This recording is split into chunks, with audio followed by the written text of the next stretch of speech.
кішкентайым жүрегім, Алладан бақытыңды тіледім.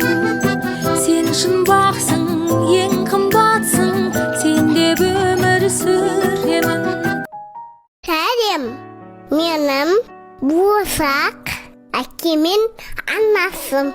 Мен сіздердің махаббатыңыздан зарауған кішкентай бақытпын.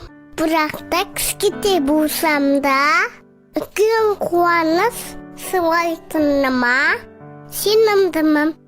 Қазір анамдың құрсағында жатып, әр дауысты көңіл күйді, мейірім мен махаббатты сезе аламын.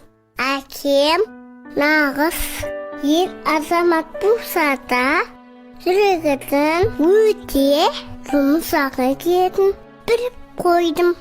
Ол мені алақаныма сипап, кішкентайымды еркелеткеннен өте бақытты күйге енемін. Ал анаммен күндіз-түні сөйлесеміз. Айтпақшы, менің ол немесе қыз екенімді ешкім, тіпті анам да білмейді. Сіздермен тезірек көріскім келіп жүргендіктен қазір құпияны ашам.